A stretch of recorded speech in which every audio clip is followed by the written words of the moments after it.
La ville d'Allot accueille aujourd'hui, samedi 7 janvier, la 4e étape de la 2e édition des États généraux de Provence. Vous en avez désormais l'habitude, sur BFM Marseille-Provence, on vous fait vivre les rendez-vous de cette grande consultation citoyenne qui a pour objectif de récolter des contributions, des propositions, des idées pour construire avec les politiques l'avenir de la Provence. Transport, emploi, éducation, transition écologique. Vous pouvez donner votre avis sur plusieurs thèmes. Nous sommes ici dans la salle François Mitterrand avec le maire d'Allot, Lionel de Calam. Merci beaucoup de nous recevoir. Bonjour. Premier rendez-vous de l'année donc pour ces États généraux de Provence avec un thème mis en avant, ce sont la culture et les traditions provençales. Forcément, nous sommes au bon endroit avec la bonne personne puisque monsieur le maire, la ville d'Allot attache beaucoup d'importance à la culture provençale. Tout à fait, on a beaucoup de communes à travers le département qui font vivre ces traditions à longueur d'année. Marseille, dans beaucoup de ces quartiers comme à Château-Gombert qui sont à 2 pas d'Allot, mais beaucoup de communes à travers le département. Allot en est un exemple, ça va jusqu'aux frontières du Vaucluse, notamment en Pays d'Arles dont la réputation n'est plus à faire depuis bien longtemps. Et je tiens à ce que quand on se pose des questions sur l'avenir de la Provence, sur l'avenir du département, comme le souhaite Martine Vassal, qu'on se pose aussi de la question de là où on vient et de comment transmettre cette identité, cette culture, ces traditions aux jeunes générations, parce que la Provence de demain, elle est ancrée dans une histoire, dans un territoire, et c'est très important de pouvoir transmettre ça, parce que c'est ce qui relie les hommes entre eux, c'est ce qui font vivre nos communes à longueur d'année, et c'est très important de pouvoir se poser ces questions aussi pour l'avenir. Et justement, est-ce que la jeunesse, elle est concernée par ces traditions? Moi, je le pense et j'en suis persuadé, et j'allais même aller plus loin, parce que c'est maintenant nos jeunes qui font revenir les parents à ces traditions. Je suis d'une génération, ou ceux qui sont plus âgés que moi, où cette culture provençale se transmettait par les parents, par les grands-parents. Ce sont des choses qui se perdent un petit peu. Il faut qu'on arrive du coup à réintéresser les jeunes, et je vois qu'ils sont très curieux de ce qui se passe. On est dans une société qui est un peu en quête de sens, dans une mondialisation toujours plus poussée, et je pense que savoir se réunir autour de valeurs communes liées à l'histoire, à la culture et à notre identité, ce sont des éléments forts du mieux vivre ensemble. C'est tout à fait ça. À l'heure des réseaux sociaux, de la mondialisation, on a peut-être aussi besoin d'une identité locale plus forte. Comment la culture provençale s'adapte-t-elle? Elle doit s'adapter, elle doit se moderniser, elle doit rien renier de ce qu'elle est. Et c'est autant d'enjeux qu'on va réfléchir dans le cadre de ces États généraux de Provence. Et je suis sûr qu'avec tous les acteurs qui sont là réunis, qui viennent des 4 coins du département, avec Yannick Guérin qui est notre coordinateur départemental, on va réussir à faire des propositions très concrètes qui s'appuiera sur la force et sur l'histoire de notre Provence et de faire en sorte qu'elle rayonne comme rayonnent d'autres régions françaises. Je pense au Pays Basque, je pense à la Bretagne, je pense à l'Alsace, je pense à la Corse, qui sont des territoires qui revendiquent leur identité. La Provence doit le faire au moins autant que ces régions-là. Oui, parce que comment expliquer qu'on va parler d'un marqueur fondamental d'abord de la culture provençale, c'est la langue provençale. Le provençal fait partie de l'histoire de notre département, immortalisé notamment dans les films de Pagnol. On a l'impression qu'il revient de plus en plus en force. Les jeunes s'y mettent. On va voir s'il fait toujours partie du quotidien. Enfin, si la langue fait partie du quotidien toujours. On voit ça avec le sujet de Thomas Bernabé. On en parle tout de suite avec vous, monsieur le maire. Alors, monsieur le maire, on a l'impression qu'il y a vraiment un engouement des jeunes, vous venez de le dire, qui se mettent au provençal. Il y a même des anciens qui y vont aussi.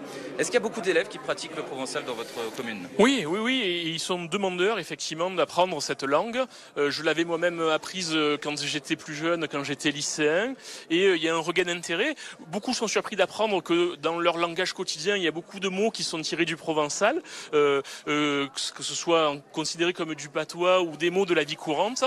Ça les surprend toujours et ça aiguise leur appétit pour aller plus loin, pour mieux comprendre, pour des fois aussi partager ça avec des grands-parents, des arrière-grands-parents ou leurs propres parents.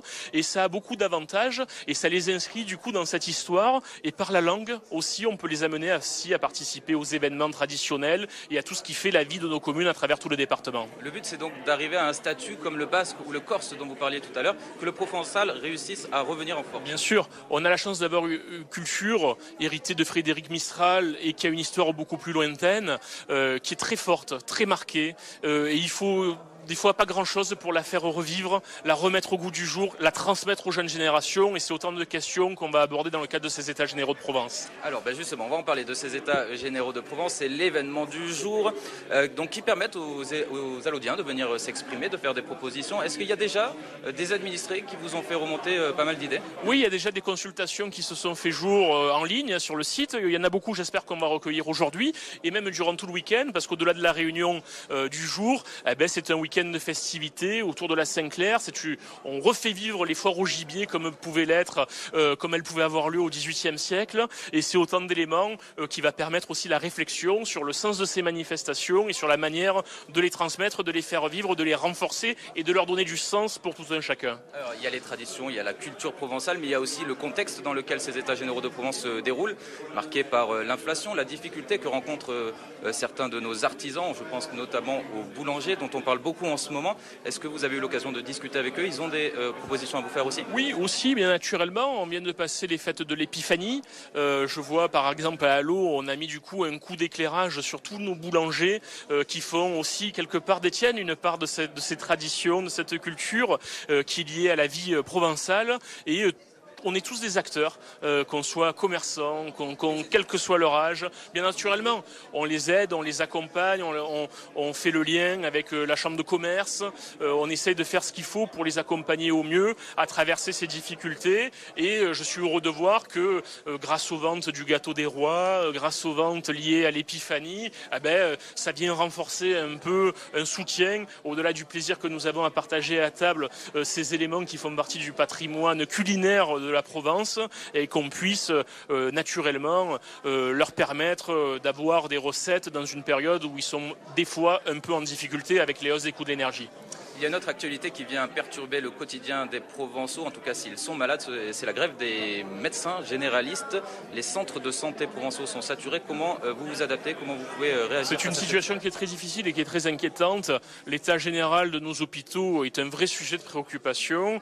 À Allo, nous avons la chance d'avoir un hôpital de proximité qui est peu concerné par ce mouvement de grève, mais c'est quand même un vrai enjeu pour l'avenir. La santé ne doit pas faire l'objet de mesures d'économie. C'est un bien commun qu'il faut savoir préserver. Nous avons la chance d'avoir des grands médecins, des soignants de très grande qualité, très investis. J'ai l'impression qu'on arrive au bout d'un système où on est venu trop solliciter ce personnel. Il faut savoir revaloriser ces métiers, leur donner la possibilité de s'organiser et effectivement savoir développer et décharger au maximum notamment les services d'urgence avec à travers l'organisation de maisons de santé, de cabinets de spécialistes pour qu'il y ait autant de portes d'entrée que nécessaire pour que chaque acteur puisse trouver une réponse à ces problématiques de santé au cours de l'année et au cours de sa vie. Alors, les Allodiens ont l'occasion de venir faire des contributions ici.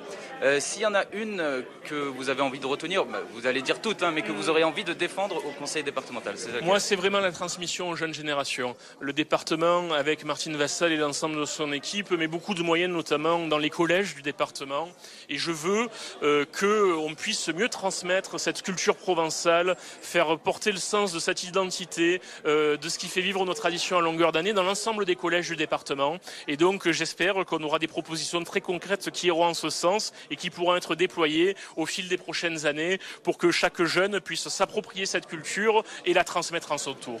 Merci beaucoup et vous engagez à les défendre, bien entendu. Naturellement. Merci beaucoup Lionel de Calonne de nous avoir reçus ici à Allo. Sachez que si vous ne pouvez pas vous déplacer, il est possible d'apporter votre contribution en ligne. C'est étatsgénérauxdeprovence.com le site. Eh bien, vous avez jusqu'au 31 janvier pour faire vos contributions.